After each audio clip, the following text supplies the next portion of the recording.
ನಮಸ್ಕಾರ ಸ್ನೇಹಿತರೆ, ನಾನು ಹನುಮಂತ್ ಮಾಗೆ. ಸ್ನೇಹಿತರೆ, ಮನುಷ್ಯ ಕುಲವೇ ಒಂದಿಷ್ಟು ತಲೆ ತಗ್ಗಿಸುವಂಥ ಘಟನೆ ಬೆಳಗಾವಿ ಜಿಲ್ಲೆಯಲ್ಲಿ ನಡೆದು ಬಿಟ್ಟಿದೆ. ಮದುವೆಯಾಗಿ 3 ವರ್ಷ ಅಷ್ಟೇ ಆಗಿರುತ್ತೆ. ಆದರೆ ವಯಸ್ಸಿನಲ್ಲಿ ಇಬ್ಬರು ಕೂಡ ಇನ್ನೂ ತುಂಬ ಚಿಕ್ಕವರು. 18ನೇ ವರ್ಷಕ್ಕೆ ಆ ಒಂದು ಹೆಣ್ಣು ಮಗುವನ್ನು ಮದುವೆ ಕೂಡ ಮಾಡಿಕೊಡ್ತಾರೆ. 3 ವರ್ಷ ಈಗಾಗಲೇ ಕಳೆದು ಹೋಗಿಬಿಟ್ಟಿರುತ್ತೆ. ಅಂದರೆ ಇಲ್ಲಿಗೆ 21 ವರ್ಷ ಆ ಒಂದು ಮಹಿಳೆಗೆ ಇರುತ್ತೆ. ಸೊ ಆದರೂ ಕೂಡ ಈಗಷ್ಟೇ ಮದುವೆ ಆದರೂ ಕೂಡ ಮಕ್ಕಳಾಗಿಲ್ಲ ಎಂಬ ಒಂದು ಕಾರಣದಿಂದಾಗಿ ಆ ಒಂದು ಹೆಂಡತಿಯನ್ನು ಕೊಲೆ ಮಾಡೋದಿದೆಯಲ್ಲ, ಇದು ಎಷ್ಟರ ಮಟ್ಟಿಗೆ ಸರಿ ಎಂಬ ಒಂದು ಪ್ರಶ್ನೆ ಸಹಜವಾಗಿ ಕಾಡುತ್ತೆ. ಸೊ ಈ ಕುರಿತಾಗಿ ಇಡೀ ಒಂದು ಕರ್ನಾಟಕದಾದ್ಯಂತ ಸಾಕಷ್ಟು ಸದ್ದು ಕೂಡ ಮಾಡ್ತಾ ಇದೆ. ಸಾಧ್ಯವಾದರೆ ಈ ಒಂದು ವಿಡಿಯೋನ ಕೊನೆವರೆಗೂ ನೋಡಿ. ಸೊ ಅಸಲಿ ಸತ್ಯಾಸತ್ಯತೆ ಏನು ಎಂಬುದನ್ನು ಒಂದಿಷ್ಟು ಮಾಹಿತಿಯನ್ನು ಗಮನಿಸ್ತಾ ಹೋಗೋಣ. ಸ್ನೇಹಿತರೆ, ನೀವೇನಾದರೂ ನಮ್ಮ ಚಾನಲ್ನ ಸಬ್ಸ್ಕ್ರೈಬ್ ಮಾಡಿಕೊಳ್ಳದೆ ವಿಡಿಯೋವನ್ನು ನೋಡ್ತಾ ಇದ್ದರೆ ಈ ಕೂಡಲೇ ಸಬ್ಸ್ಕ್ರೈಬ್ ಮಾಡಿ. ಹೆಚ್ಚಿನ ವಿಡಿಯೋಗಳಿಗಾಗಿ ಬೆಲ್ ಐಕನ್ ಕೂಡ ಕ್ಲಿಕ್ ಮಾಡಿಕೊಳ್ಳಿ. ಸ್ನೇಹಿತರೆ, ಅಂದ ಹಾಗೆ ಬೆಳಗಾವಿ ಜಿಲ್ಲೆ ಬೈಲಹೊಂಗಲ ತಾಲೂಕಿನ ನೇಗಿನಾಳ ಗ್ರಾಮದಲ್ಲಿ ಈ ಒಂದು ಘಟನೆ ನಡೆದಿರ್ತಕ್ಕಂಥದ್ದು. ಫಕೀರಪ್ಪ ಗಿಲ್ಲಕ್ಕನವರ್ ಅನ್ನುವಂತಹ ವ್ಯಕ್ತಿ, ಆತ 21 ವರ್ಷದ ರಾಜೇಶ್ವರಿ ಫಕೀರಪ್ಪ ಗಿಲ್ಲಕ್ಕನವರ್ ಎಂಬಾಕೆಯನ್ನು ಉಸಿರುಗಟ್ಟಿ ಅವಳನ್ನು ಕೊಲೆಯನ್ನು ಮಾಡಿಬಿಟ್ಟಿರ್ತಾನೆ.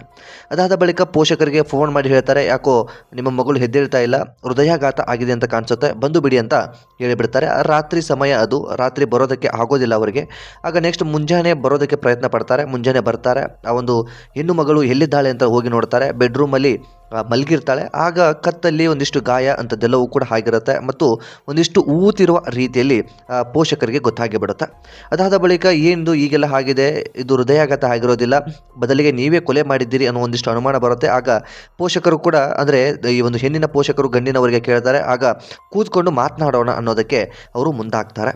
ಆ ಒಂದು ಸಂದರ್ಭಕ್ಕೆ ಏನಾಗಿಬಿಡುತ್ತೆ ಅಂತಂದರೆ, ಕೂತ್ಕೊಂಡು ಮಾತನಾಡುವಂಥ ವಿಚಾರ ಇಲ್ಲಿ ಏನೂ ಇಲ್ಲ, ನಾವು ಇದನ್ನು ದೂರನ್ನು ಕೊಡ್ತೀವಿ, ಇದಕ್ಕೆ ಸಂಬಂಧಪಟ್ಟ ಹಾಗೆ ಪೊಲೀಸರು ತನಿಖೆ ಮಾಡ್ತಾರೆ. ಅದಾದ ಬಳಿಕ ಇದು ಸತ್ಯಾಸತ್ಯತೆ ಏನು ಎಂಬುದು ಹೊರಗೆ ಬರುತ್ತೆ ಅನ್ನೋ ಕಾರಣದಿಂದಾಗಿ ಬೈಲಹೊಂಗಲ ಪೊಲೀಸ್ ಠಾಣೆಗೆ ದೂರನ್ನು ಕೂಡ ಕೊಡ್ತಾರೆ. ಇದಕ್ಕೆ ಸಂಬಂಧಪಟ್ಟ ಹಾಗೆ ಪೊಲೀಸರು ಕೂಡ ಬಂದು ನೋಡ್ತಾರೆ. ಅದಾದ ಬಳಿಕ ಇದು ಮೇಲ್ನೋಟಕ್ಕೆ ಕೊಲೆ ಆಗಿರಬಹುದು ಅನ್ನೋದು ಕಾಣಿಸುತ್ತೆ. ಅದಾದ ಬಳಿಕ ಆ ಒಂದು ಆರೋಪಿ ಆಗಿರ್ತಕ್ಕಂತಹ ಫಕೀರಪ್ಪನನ್ನು ಬಂಧಿಸ್ತಾರೆ. ಅದಾದ ಬಳಿಕ ತನಿಖೆಯಲ್ಲಿ ಪ್ರಥಮ ಹಂತದಲ್ಲಿ ಕೊಲೆ ಮಾಡಿರೋದಾಗಿ ಸತ್ಯವನ್ನು ಒಪ್ಪಿಕೊಂಡಿದ್ದಾನೆ ಅನ್ನೋದು ಮೇಲ್ನೋಟಕ್ಕೆ ಕಂಡು ಬರ್ತಾ ಇರುವಂಥದ್ದು. ಈ ಹಿಂದೆಯೂ ಕೂಡ ಫಕೀರಪ್ಪ ಮತ್ತು ರಾಜೇಶ್ವರಿ ನಡುವೆ ಒಂದಿಷ್ಟು ಜಗಳ ಕಲಹ ಅಂತದ್ದೆಲ್ಲವೂ ಕೂಡ ಇರ್ತಿತ್ತು. ಹಾಗಾಗಿ ತವರ ಮನೆಗೂ ಕೂಡ ಹೋಗ್ತಾ ಇದ್ಲು.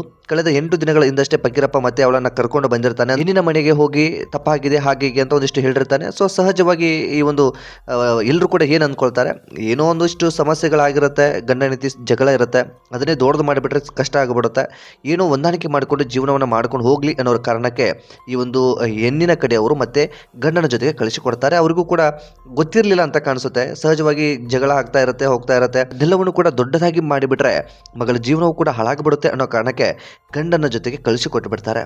ಆದರೆ ಕೇವಲ ತವರು ಮನೆಯಿಂದ ಹೋದಂತಹ 8 ದಿನಕ್ಕೆ ತನ್ನ ಉಸಿರು ಕಟ್ಟಿ ಸಾವನ್ನಪ್ತೀನಿ ಅನ್ನೋದು ಕೂಡ ಅವಳಿಗೂ ಕೂಡ ಗೊತ್ತಿರೋದಿಲ್ಲ. ಜೊತೆಗೆ ತವರು ಮನೆಯವರು ಕೂಡ ಅಂದ್ಕೊಂಡಿರಲಿಲ್ಲ ಅಂತ ಮೇಲ್ನೋಟಕ್ಕೆ ಕಾಣಿಸುತ್ತೆ. ಸೊ ಇಂತಹದ್ದೊಂದು ಘಟನೆ ಈಗ ನಡೆದಿರ್ತಕ್ಕಂಥದ್ದು, ಬೆಳಕಿಗೆ ಬಂದಿರತಕ್ಕಂಥದ್ದು. ಸೊ ಇಂತಹ ಘಟನೆಗಳು ನಡೆದಂಥ ಸಂದರ್ಭದಲ್ಲಿ ಈ ಘಟನೆಗಳ ಕುರಿತಾಗಿ ಏನು ಮಾತನಾಡಬೇಕು ಅನ್ನೋದು ಕೂಡ ಗೊತ್ತಾಗ್ತಾ ಇಲ್ಲ.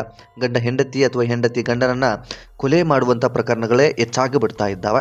ಅದು ಯಾಕೆ ಇಂಥ ಪರಿಸ್ಥಿತಿ ನಮ್ಮ ರಾಜ್ಯಕ್ಕೆ ಎದುರಾಗಿಬಿಟ್ಟಿದೆ ಅನ್ನೋದೇ ಒಂದು ಯಕ್ಷ ಪ್ರಶ್ನೆ ಆಗ್ತಾ ಇದೆ. ಸೊ ಈ ಕುರಿತಾಗಿ ನಿಮ್ಮ ಅನಿಸಿಕೆ ಏನು ಎಂಬುದನ್ನು ಕಾಮೆಂಟ್ ಬಾಕ್ಸಲ್ಲಿ ಮೆನ್ಷನ್ ಮಾಡಿ.